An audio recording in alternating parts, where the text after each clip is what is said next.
Hello guys, welcome back to my YouTube channel stand out classes. तो चलिए start करते हैं अपना बिजनेस का चैप्टर। हम लोग पढ़ रहे थे forms of business organisation chapter 2। Previous video में हम लोगों ने पार्टनरशिप डीड तक कंप्लीट कर लिया था। उसके बाद हम पढ़ते हैं रजिस्ट्रेशन। ठीक है, अभी ये जो कॉन्सेप्ट चल रहा है ना, ये पार्टनरशिप का ही कॉन्सेप्ट चल रहा है। पार्टनरशिप के अंदर हम उसका मीनिंग पढ़ लिया, एडवांटेजेस पढ़ लिए, फीचर्स पढ़ लिए, डिसएडवांटेजेस पढ़ लिए, टाइप्स ऑफ पार्टनर्स पढ़ लिया था, टाइप्स ऑफ पार्टनरशिप पढ़ लिया था, पार्टनरशिप डीड पढ़ ली। अब हमें इसके अंदर एक लास्ट चीज पढ़नी है, दैट इज रजिस्ट्रेशन। कि अगर आप एक पार्टनरशिप बना लेते हो तो उसका रजिस्ट्रेशन कैसे होता है, कराना जरूरी होता है, नहीं होता है, कैसे करते हैं। ठीक है, वो पढ़ते हैं। स्टार्ट करते हैं रजिस्ट्रेशन। सबसे पहली बात, रजिस्ट्रेशन ऑफ पार्टनरशिप का मतलब क्या है कि अगर कोई भी 2-3 जने मिलकर एक अपनी पार्टनरशिप फर्म खोल रहे हैं, इसका मतलब है कि जो उनका पार्टनरशिप फर्म का नेम है, मतलब they have to get themselves registered. कैसे रजिस्टर्ड का मतलब ये नहीं कि रजिस्टर में लिख दिया या गवर्नमेंट ऑफिस में जाकर रजिस्ट्रेशन कराना है, नो। वही चीज अब हम आगे पढ़ेंगे। सो registration of the partnership means entering the firms name. जो आपके फर्म का नाम है उसको एंटर कराना अलॉन्ग विद सारे रिक्वायरमेंट्स कि नेम क्या है आपकी फर्म का, आपका फर्म किस जगह पर है, आपके फर्म में कितने पार्टनर्स है, सारी डिटेल्स के साथ, मतलब name of your firm and सारी डिटेल्स जितनी भी जरूरी हैं इन the register of the firm. ये नहीं कि जो आपकी फर्म का नॉर्मल रजिस्टर उसके अंदर आप अपना नाम लिख दो, विद डिटेल्स आप रजिस्टर हो जाओगे, नो। आगे पढ़ो, in the register of the firm which is kept with the registrar of the firm. ठीक है, अब ध्यान से समझो, कहने का मतलब ये है कि अगर कोई एक पार्टनरशिप मुझे रजिस्टर करानी है तो उस फर्म का नाम, ठीक है, उस फर्म से रिक्वायर्ड जितनी भी इंपॉर्टेंट डिटेल्स हैं वो हमें जाके रजिस्टर करानी पड़ेगी। किसके पास? Registrar of the firm. ठीक है, रजिस्ट्रार ऑफ द फर्म, उस रजिस्ट्रार के पास हम जाएंगे, उसके पास एक रजिस्टर होता है, उसके अंदर हम उसको एक एप्लीकेशन देंगे कि ये हमारी फर्म का नाम है, ये रिक्वायर्ड डिटेल्स है। फिर वो सारी चीजें वेरीफाई करेगा अच्छे से, और उसके बाद जब वो अपने रजिस्टर में लिख लेगा कि इस नाम की फर्म इस जगह पर है, तब मतलब समझो कि आपकी फर्म क्या हो गई, रजिस्टर हो गई। ठीक है, पहली चीज तो ये। इसके बाद इसको भी और थोड़ा डिटेल में यहाँ पर पढ़ेंगे, इतना भी समझो। आगे मैंने ये चीज आपको स्टार्टिंग में ही बताई थी कि एक पार्टनरशिप फर्म को रजिस्टर कराना खुद को इज अ ऑप्शनल चॉइस है उनकी। वो चाहे तो खुद को रजिस्टर करा सकते हैं, वो चाहे तो खुद को रजिस्टर ना कराए। बट एक एडवाइसेबल जो चीज वो ये होती है कि वो अपने आप को रजिस्टर कराए वहां पर, क्योंकि अगर आप रजिस्टर करा लेते हो ना तो आपको रजिस्टर कराने के कुछ बेनिफिट्स मिलते हैं, तो अल्टीमेटली फायदा आपका ही होगा।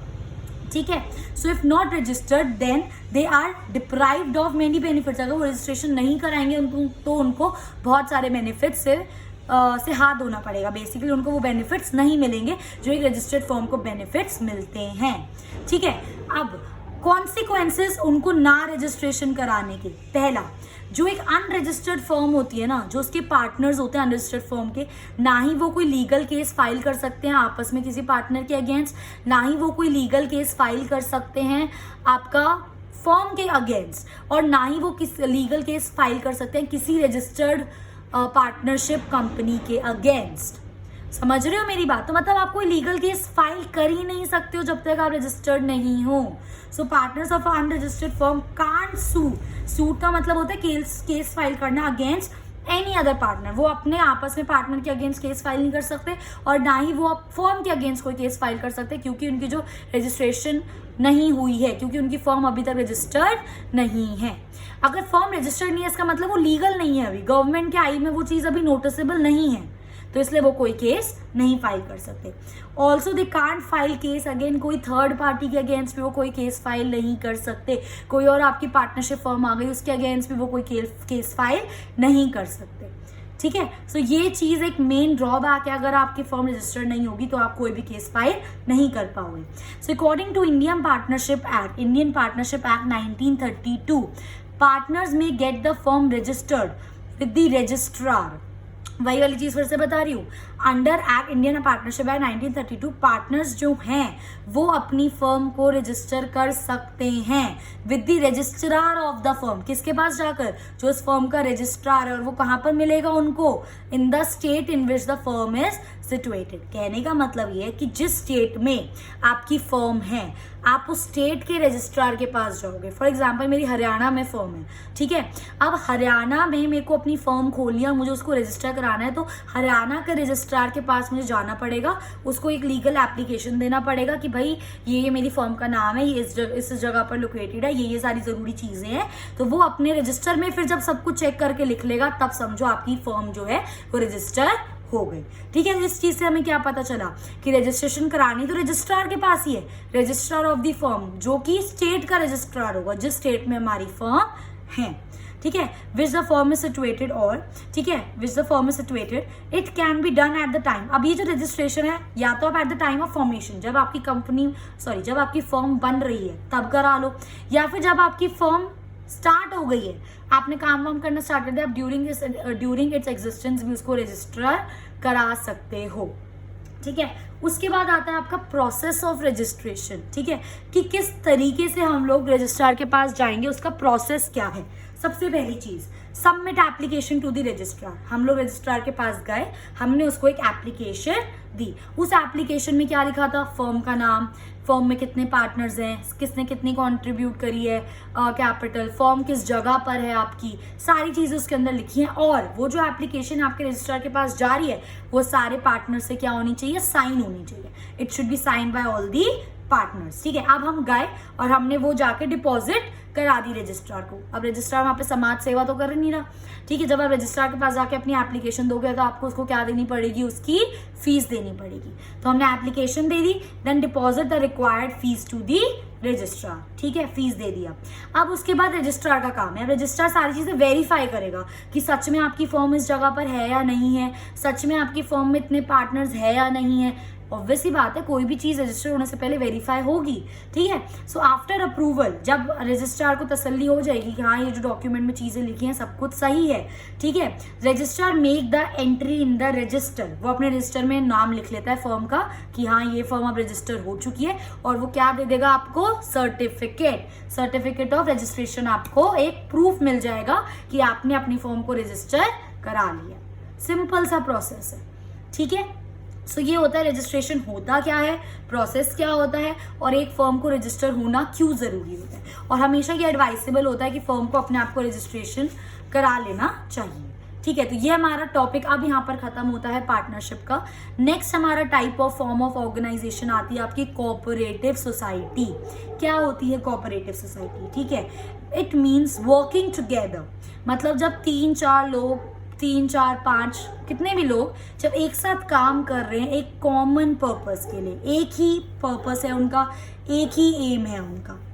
ठीक है, इसको हम बोलते हैं कोऑपरेटिव सोसाइटी। बेसिकली सबसे पहली चीज is that it is again a voluntary association. Partnership was also a voluntary association, कि जो लोग चाहते हैं वो लोग अपना बना सकते हैं। वॉलंटरी, कोई कंपलसरी नहीं है आपको बनाना ही है cooperative society. It is a voluntary association which is formed. किस लिए फॉर्म करी जाती है, ये बहुत ध्यान से इस चीज को समझना। It is formed for the welfare of its members. Guys, it is form for the welfare. देखो ये चीज बहुत इंपॉर्टेंट है। It is form for the welfare. अपने जो उस कोऑपरेटिव सोसाइटी के मेंबर्स हैं उनका भला करने के लिए, उनकी मदद करने के लिए कोऑपरेटिव सोसाइटी को फॉर्म करा जाता है। पहला मोटिव जो होता है। सेकेंडली, ये लोग सोसाइटी को सर्व करने के लिए भी एक कोऑपरेटिव सोसाइटी बनाते हैं। ठीक है, so to protect its members from the exploitation of the middle man. कुछ ऐसे गरीब फार्मर्स होते हैं, कुछ ऐसे छोटे प्रोड्यूसर्स होते हैं जिनको मिडल मैन जो होते हैं ना, बीच के फालतू के लोग जो होते हैं, वो बहुत ज़्यादा पैसे वगैरह चार्ज करते हैं। तो उन सब चीज़ों से लोगों को बचाने के लिए लोग क्या फॉर्म करते हैं, एक कोऑपरेटिव सोसाइटी फॉर्म करते हैं। अमूल है ना, अमूल बहुत फेमस मिल्क कंपनी है, आप सबने सुना होगा। ठीक है, Amul is also cooperative society. जब अमूल शुरू हुआ था ना, तो अमूल में भी 3-4 लोगों ने मिलकर शुरू करा था अमूल। ठीक है, तब जाके वो बड़ा होकर एक कोऑपरेटिव सोसाइटी बनी है। ठीक है, सो इट इज कंपल्सरी। अब देखो, पहली बात तो वॉलंटरी एसोसिएशन हो गई। ठीक है, it is form for the welfare of its members. जो उस कोऑपरेटिव सोसाइटी के मेंबर्स हो गए, उनके भले के लिए एक सोसाइटी बनाई जाती है, क्योंकि एक अकेला बंदा नहीं लड़ सकता सबसे। पर अगर वही उसी चीज के लिए 10 जने मिलकर लड़े तो उस चीज में दम होता है। ठीक है, so secondly, it is compulsory to register. इसकी रजिस्ट्रेशन कंपल्सरी है। पार्टनरशिप की वॉलंटरी थी, आपकी मर्जी थी, आप रजिस्ट्रेशन कराओ मत कराओ, इसकी compulsory under cooperative society act 1900 12। ठीक है, मिनिमम हमें 10 जने चाहिए कोऑपरेटिव सोसाइटी को फॉर्म करने के लिए। एंड जो कोऑपरेटिव सोसाइटी जब स्टार्ट होता है तो वो स्टार्ट कैसे होती है, जितने भी मेंबर्स होते हैं सब लोग थोड़ा थोड़ा पैसा क्या करते हैं, मिलाते हैं, कंट्रीब्यूट करते हैं, कैपिटल लगाते हैं। So capital is raise from its members only. Member से कैपिटल लिया जाता है, उनके बदले में उसको क्या दिए जाते हैं, शेयर्स दिए जाते हैं। ठीक है गाइस, तो ये था कोऑपरेटिव सोसाइटी क्या होता है। अब पढ़ते हैं हम इसके फीचर्स के बारे में। सबसे पहली चीज वॉलंटरी मेंबरशिप। मैंने हमेशा आपको ये चीज बोली है, फीचर्स या कैरेक्टरिस्टिक कुछ भी हो वो आपके डेफिनेशन में से ही निकल कर आते हैं। ठीक है, फीचर्स में सबसे पहले आता है voluntary membership. A person is free to join. वो कभी भी चाहे कोऑपरेटिव सोसाइटी ज्वाइन कर सकता है, वो कभी भी चाहे कोऑपरेटिव सोसाइटी छोड़ सकता है। कोई उसके ऊपर लीगल बाउंडेशन नहीं होती। बस जब उसे छोड़ना हो ना तो उससे पहले उसको एक नोटिस देना पड़ता है, simple. So a person is free to join and leave the cooperative society although required to give the notice before leaving, जो मैंने अभी आपको बताया। ठीक है, अब इसका लीगल स्टेटस क्या होता है। लीगली सबसे पहली बात तो इसकी रजिस्ट्रेशन क्या होती है गाइस, कंपलसरी होती है। Society can enter into contract by property in its name and can sue and can also be sued. मतलब समझो, क्योंकि ये सोसाइटी की एक जो कोऑपरेटिव सोसाइटी है आपकी वो लीगली रजिस्टर्ड है, तो वो एक ना डिफरेंट एंटिटी बन गई। अब वो रजिस्टर हो गई ना, तो मतलब जो लोग हैं वो अलग हैं और जो कोऑपरेटिव सोसाइटी की आइडेंटिटी है वो एक अलग बन गई। ठीक है, ये चीज़ अभी हम और डिस्कस में डिटेल में डिस्कस करेंगे। आपको ये चीज़ें पता होनी चाहिए कि same entity, separate distinct entity का मतलब क्या होता है। बस अभी के लिए ये समझो कि जो कोऑपरेटिव सोसाइटी होती है, क्योंकि वो लीगली रजिस्टर हो जाती है, तो इसलिए कोऑपरेटिव सोसाइटी की एक अलग आइडेंटिटी बन जाती है उसके मेंबर्स से। ठीक है, तो कोऑपरेटिव सोसाइटी अलग एंटिटी का मतलब है कि आप कोऑपरेटिव सोसाइटी को एक अलग मेंबर की तरह ट्रीट कर रहे हो, ऐसे समझो इस चीज को। ठीक है, कोऑपरेटिव सोसाइटी के नेम में आप कोई प्रॉपर्टी खरीद सकते हो, कोऑपरेटिव सोसाइटी के नेम में आप किसी कॉन्ट्रैक्ट में एंटर हो सकते हो, कोऑपरेटिव सोसाइटी किसी को स्यू कर सकती है, कोई आके कोऑपरेटिव सोसाइटी को भी स्यू कर सकता है। स्यू का मतलब क्या होता है, केस फाइल करना। कोऑपरेटिव सोसाइटी भी किसी के अगेंस्ट केस फाइल कर सकती है और कोई कोऑपरेटिव सोसाइटी के अगेंस्ट भी केस फाइल कर सकता है। इसलिए यहाँ पे बोला गया that cooperative society has a distinct entity from its members. And कोई जाए कोई आए, उससे उसकी कॉन्टिन्यूटी पे कोई असर नहीं पड़ेगा। Not affected by entry and exit of its members, वो चलती रह सकती है। नेक्स्ट आता है आपका लिमिटेड लाइबिलिटी। लाइबिलिटी लिमिटेड होती है, ठीक है, क्योंकि जितना बंदों ने जितनी कैपिटल कंट्रीब्यूट करी है उतनी ही उनकी लाइबिलिटी है। लिमिटेड लाइबिलिटी और अनलिमिटेड लाइबिलिटी का जो कॉन्सेप्ट है वो डिटेल में आपके साथ डिस्कस कर चुकी हूँ इन माई प्रीवियस वीडियोज। ठीक है, नेक्स्ट आता है कंट्रोल। कंट्रोल किसके हाथ में होता है, अब कोई एक बंदे के हाथ में नहीं होता कंट्रोल। जितने भी मेंबर्स होते हैं वो वोटिंग पावर से एक कमेटी चूज करते हैं, अपने हेड्स चूज करते हैं, और जो कंट्रोलिंग पावर होती है वो उनके हाथ में होती है। So lies in the heads of the elected managing committee. Electing managing committee, और इस मैनेजिंग कमेटी को इलेक्ट कौन करता है, members of the cooperative society. उनके पास वन वोट होता है। वोट करके वो कमेटी चूज करते हैं, अपने हेड्स चूज करते हैं, जो कि उस कोऑपरेटिव सोसाइटी का कंट्रोल मेंटेन रखते हैं। और इसका मेन चीज क्या होता है, हमारा सर्विस मोटिव, अपने लोगों की हेल्प करना जो उस कोऑपरेटिव सोसाइटी के पार्ट है, प्लस सोसाइटी की भी हेल्प करना। Main M is the mutual help and the welfare, आपस में हेल्प करना और सोसाइटी का वेलफेयर का ध्यान रखना। ये थे कोऑपरेटिव सोसाइटी और उसके फीचर्स। अब आ जाओ आगे, इसके मेरिट्स क्या होते हैं और इसके डीमेरिट्स क्या होते हैं। ठीक है, सबसे पहली चीज हम स्टार्ट करते हैं इसके मेरिट्स से। सबसे पहला होता है इक्वालिटी इन वोटिंग राइट्स, क्योंकि मैनेजिंग कमेटी सेलेक्ट करनी होती है तो वन बंदा, वन मेंबर, वन वोट। ठीक है, there is one man and one vote, each member has equal right to vote. Next इसकी बेस्ट होती है, एक लिमिटेड लाइबिलिटीज का एडवांटेज है, क्योंकि जिस बंदे ने जितनी कंट्रीब्यूट करी है कैपिटल उतना ही उसको लाइबल है वो पे करने के लिए। उसके पर्सनल एसेट्स पे कोई भी उसको पे करने की जरूरत नहीं है उनको सेल कर, तो उसके पर्सनल एसेट्स सेफ है। नेक्स्ट होता है स्टेबल एग्जिस्टेंस। ऑब्वियसली बात है, कोई बंदे की डेथ हो रही है, बैंकरप्ट हो रहा है, कुछ भी हो रहा है, या कोई बंदा छोड़ के जा रहा है, तो आपकी कोऑपरेटिव सोसाइटी बंद नहीं होगी। तो there is no lack of continuity.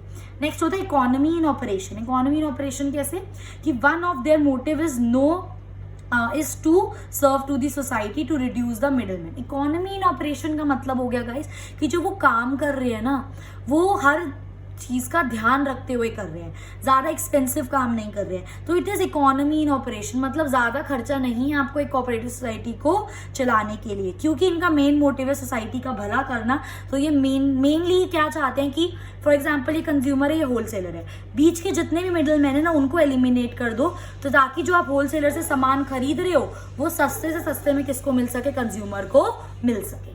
समझे मेरी बात। Next, support from the government, क्योंकि ये कोऑपरेटिव सोसाइटी है, सोसाइटीज की वेलफेयर के लिए उनका हेल्प करती हैं, तो इनको गवर्नमेंट का भी क्या मिलता है, सपोर्ट मिलता है। So it in the form of taxes, subsidies. Government बोलती है कोऑपरेटिव सोसाइटी को कम टैक्स पे करने वो पड़ते हैं, उनको वो सब्सिडीज प्रोवाइड करती है, उनको वो लोन देती है लो इंटरेस्ट रेट पे, और क्या चाहिए, गवर्नमेंट का सपोर्ट मिलता है उनको। ठीक है। Next, ease of formation, simple सा आपको रजिस्टर कराना है, कुछ लीगल फॉर्मेलिटी फॉर्म करनी है, फिल करनी है, तो आप इजीली अपना एक कोऑपरेटिव सोसाइटी स्टार्ट कर सकते हो, मिनिमम 10 लोगों के साथ आप इसको स्टार्ट कर सकते हो। सिंपल ही आपके हो गए मेरिट्स। अब आते हैं हम इसके डीमेरिट्स पर। लिमिटेड रिसोर्सेज, लिमिटेड रिसोर्सेज कैसे होगा, क्योंकि जो बंदा जितनी कैपिटल कंट्रीब्यूट कर रहा है बस वही रिसोर्सेज हैं, कोऑपरेटिव सोसाइटी के पास और कुछ अलग से रिसोर्सेज नहीं है, तो इसलिए इसकी क्या है, रिसोर्सेज हमारे लिमिटेड हैं। इनएफिशिएंसी इन मैनेजमेंट, क्योंकि उस चीज़ को संभालने के लिए अगर वो किसी मैनेजर को बाहर से एम्प्लॉय करते हैं, हायर करते हैं, तो उनको हायर चार्जेस सैलरी देनी पड़ेगी। ठीक है। तो आपस में ही वो खुद मैनेजमेंट कर लेते हैं, फिर उन्होंने मैनेजर रख भी लिया क्योंकि इतने पैसे नहीं होते उसको देने के लिए, तो यूजुअली वो जो मैनेजर होता है वो अनस्किल्ड सा, या फिर ज़्यादा इतना पढ़ा लिखा, या फिर ज़्यादा इतना ढंग से मैनेजमेंट नहीं कर पाता। So they are not able to employ manager with good skills due to lack of payment of his high salary. वो इतनी हाई सैलरी नहीं दे पाते। नेक्स्ट आता है आपका guys lack of secrecy. As a result of open discussion there is no secrecy, क्योंकि सब लोग होते हैं, डिस्कस कर रहे होते हैं, सोसाइटी से रिलेटेड काम चल रहा होता है। ठीक है। और at the same time registration compulsory होती है, गवर्नमेंट का भी इंटरवेंशन होता है, तो कोई सीक्रेसी एज सच नहीं वो लोग मेंटेन कर पाते। ठीक है। नेक्स्ट होता है गवर्नमेंट कंट्रोल, क्योंकि गवर्नमेंट यहाँ पे उनको बेनिफिट्स दे रही है, तो at the same time government कहीं ना कहीं अपना कंट्रोल इन कोऑपरेटिव सोसाइटी पर रखती है। देखो मैंने लिखा है, as government offer many privileges therefore many rules and regulations, कुछ ऐसे होते हैं गवर्नमेंट के जो हर सोसाइटी को फॉलो करने पड़ते हैं। फॉर एग्जाम्पल ऑडिटिंग से रिलेटेड, उनके अकाउंट से रिलेटेड गवर्नमेंट ने कुछ रूल्स बनाए जो हर कोऑपरेटिव सोसाइटी को फॉलो करने पड़ते हैं, तो एक तरह से उनकी जो फ्रीडम होती है वो चली जाती है गवर्नमेंट कंट्रोल के अंदर। नेक्स्ट आता है डिफरेंस ऑफ ओपिनियन, ये तो ऑब्वियस ही बात है, 10 लोग 10 डिफरेंट माइंड, 10 डिफरेंट ओपिनियंस। ठीक है। और हर बंदा एक दूसरे से जुड़ा हुआ है, कोई भी एक एक्शन लेगा पूरी सोसाइटी पे फर्क पड़ेगा, तो वहाँ पे कॉन्फ्लिक्ट्स, लड़ाई होना चाहे ऐसी बात है। Different people with different opinion lead to difficulties, decision making में क्या हो जाता है, डिफिकल्ट होता है लेना। पर्सनल इंटरेस्ट, यूजुअली लोग एक टाइम के बाद अपने बारे में सोचने लग जाते हैं, रादर देन भूल जाते हैं कि हमें अपने मेंबर्स के बारे में सोचना है, हमें सोसाइटी के बारे में सोचना है। ठीक है। वो एक ह्यूमन नेचर है, ऐसा हो जाता है, तो that is why there is difference of opinions. ठीक है गाइस। एंड कोऑपरेटिव सोसाइटी का हमारा लास्ट टॉपिक आता है guys, types of cooperative society. ठीक है। सबसे पहली होती है हमारी कंज्यूमर कोऑपरेटिव सोसाइटी। नाम से ही पता चल रहा है कंज्यूमर के बेनिफिट के लिए जो हम क्रिएट करते हैं consumer cooperative society. So they are form to protect the interest of the consumer. इनका मेन काम क्या होता है, अब देखो ये जो कंज्यूमर कोऑपरेटिव सोसाइटी है इसके मेन मेंबर्स कौन होंगे, कंज्यूमर्स ही होंगे, जिनका मेन काम क्या होगा कि कंज्यूमर्स तक, अपने मेंबर्स तक और बाकी कंज्यूमर्स तक भी गुड क्वालिटी के गुड्स पहुंचाना और कम से कम रेट में पहुंचाना। तो वो क्या करते हैं, डायरेक्टली होलसेलर से खरीदते हैं और कंज्यूमर्स को कम रेट में बेचते हैं।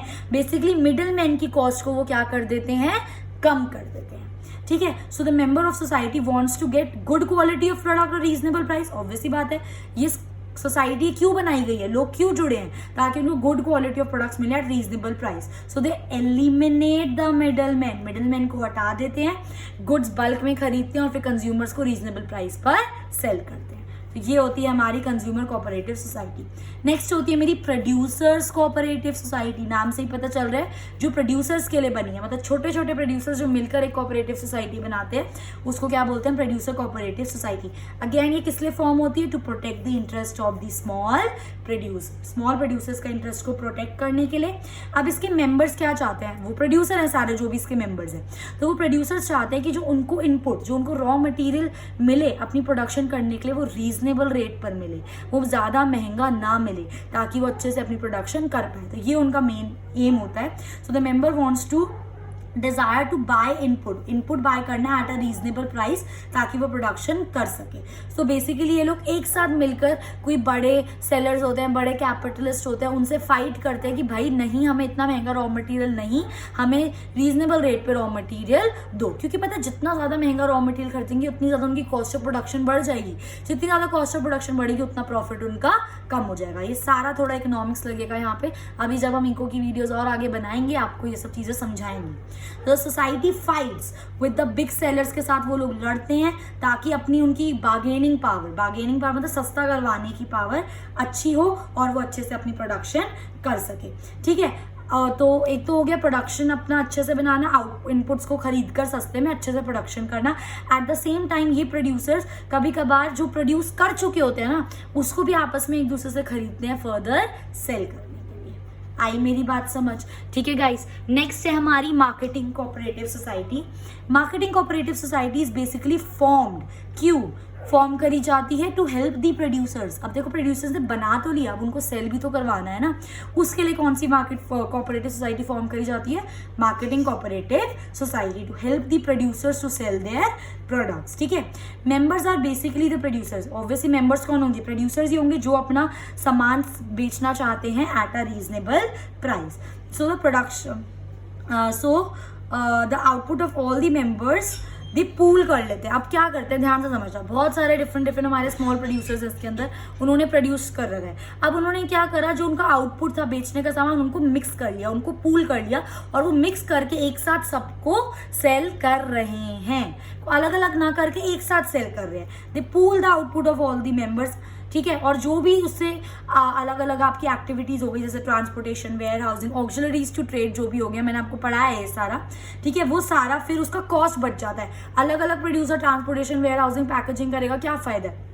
इससे अच्छा सारा सामान पूल कर लिया जो उन्होंने आउटपुट प्रोड्यूस करा था, और एक ही बारी में ट्रांसपोर्टेशन, वेयर हाउसिंग, पैकेजिंग वगैरह परफॉर्म कर लिया, जिससे वो लोग अपना आउटपुट कॉस्ट बचा सके और आउटपुट सेल कर सके एट अ रीजनेबल प्राइस। ठीक है गाइस, उसी तरह हमारी 3 कोऑपरेटिव सोसाइटीज और होती हैं, that is farmers cooperative society, credit cooperative society and cooperative housing society. ये तो नाम से ही पता चल रहा है, फार्मर्स कोऑपरेटिव सोसाइटी बेसिकली जो फॉर्म हुई है फार्मर्स के इंटरेस्ट को प्रोटेक्ट करने के लिए, form to protect the interest of the farmers. अब कैसे प्रोटेक्ट कर सकते हैं इंटरेस्ट? उनको जो खेती बाड़ी का सामान चाहिए, उनको जो इनपुट चाहिए, वो रीजनेबल प्राइस पर देके, so by providing them input at reasonable cost. और इसके मेंबर्स कौन होंगे? ऑब्वियसली बात है, फार्मर्स की कोऑपरेटिव सोसाइटी, तो मेंबर्स कौन होंगे? फार्मर्स होंगे। So members are basically the farmers who jointly, वो अब अकेला बंदा फार्मिंग कर रहा है, लड़ नहीं पा रहा है, इनपुट ढंग से नहीं मिल रहा है, ना उसको बेच पा रहा है, तो बहुत सारे फार्मर्स मिलकर जॉइंटली लार्ज स्केल पर फार्मिंग कर रहे हैं, who jointly do farming to get the benefit of the large scale। ठीक है, तो सोसाइटी उनको, जो ये फार्मर कोऑपरेटिव सोसाइटी, इनका मेन काम क्या है? उन फार्मर्स को प्रोवाइड करना क्या? Good quality of seeds, fertilisers, agriculture. ठीक है, बेसिकली फार्मर से रिलेटेड जो भी प्रॉब्लम होती है उनको सॉल्व करना। नेक्स्ट आती है हमारी क्रेडिट कोऑपरेटिव सोसाइटी। क्रेडिट का मतलब होता है गाइस उधार, क्रेडिट का मतलब होता है उधार। ठीक है, तो बेसिकली इस सोसाइटी का मतलब होता है कि किसी लोगों को अगर उधार चाहिए तो उनको वो लो इंटरेस्ट रेट पर मिले। Aims to provide credit to its members को अपने एट अ रीजनेबल रेट। ठीक है, मेंबर्स वो नॉर्मली पीपल होते हैं, इसके मेंबर्स कौन होंगे? वो लोग जिनको लोन चाहिए at a reasonable rate. So they provide loan to its members. ठीक है, वो प्रोवाइड करते हैं लोन अपने मेंबर्स को। अब लोन कैसे देंगे? पैसा तो कहीं से मिल नहीं रहा, तो जो कैपिटल से पैसा वो लोग रेज करते हैं, जो मेंबर्स कैपिटल देते हैं, तो उससे जो पैसा आता है उसमें से कुछ पार्ट वो लोन देते हैं eight a reasonable interest rate. ठीक है, और लास्ट आ जाती है हमारी यहाँ पर कोऑपरेटिव हाउसिंग सोसाइटी।